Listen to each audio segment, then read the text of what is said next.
Hello everyone. आइए आज हम सॉइल एंड फाउंडेशन इंजीनियरिंग के एक बहुत ही इंटरेस्टिंग न्यूमेरिकल से डील करते हैं। देखिए हमें स्क्वायर फुटिंग गिवन है जिसका साइज़ 2.5 बाय 2.5 मीटर्स गिवन है और ये ग्राउंड सरफेस से 1 मीटर डेप्थ पे प्रेजेंट है। फुटिंग कोहेजनलेस होमोजेनस सॉइल पे बनाई गई है। Ground water table is present at the base of the footing.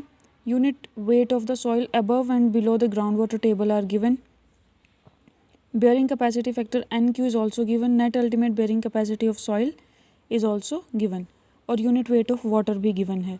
इसी सॉइल पर पहले प्लेट लोड टेस्ट कंडक्ट किया गया था विद सर्कुलर प्लेट जिसका डायमीटर 30 सेंटीमीटर गिवन है और वाटर टेबल उस केस में काफ़ी नीचे था, यानी कि इन्फ्लुएंस जोन से बाहर था।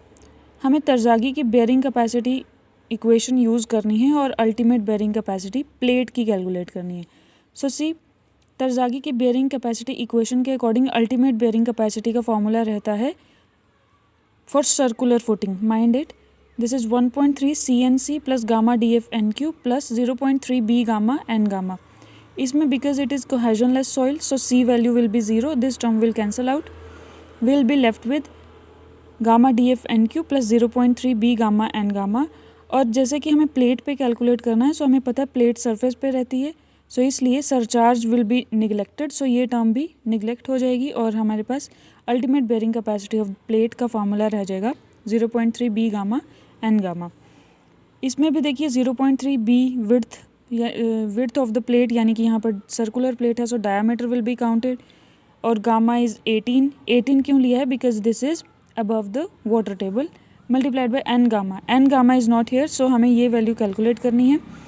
ये कैलकुलेट करने के लिए हमें जो डेटा गिवन था फुटिंग का वहाँ से हम कैलकुलेट करेंगे। देखिए net ultimate bearing capacity footing की गिवन है which is calculated as ultimate bearing capacity minus of surcharge that is gamma DF। Net ultimate bearing capacity is 1706, this is equals to ultimate bearing capacity which is 1.3 CNC plus gamma DF NQ plus 0.4 B gamma N gamma. ये formula is for square footing minus of gamma DF. Why? Because we are calculating net ultimate bearing capacity. बस क्या करना है, आप ये सारी चीज़ की value हमें फिल करनी है, माइनस ऑफ गामा DF कर देना है और उसके बाद हमारे पास यहाँ से N गामा कैलकुलेट हो जाएगा। एक चीज़ जो ध्यान रखनी है that is this gamma dash.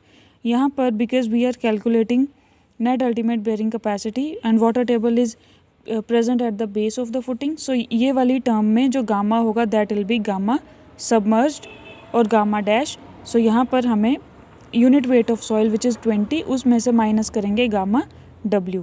यहाँ से N गामा की वैल्यू आ जाएगी और उसके बाद फाइनली हम प्लेट का अल्टीमेट बेयरिंग कैपेसिटी कैलकुलेट करने के लिए यहाँ पर N गामा की वैल्यू पुट कर देंगे। उसके बाद हमारे पास ये अल्टीमेट बेयरिंग कैपेसिटी निकल कर आ जाएगा।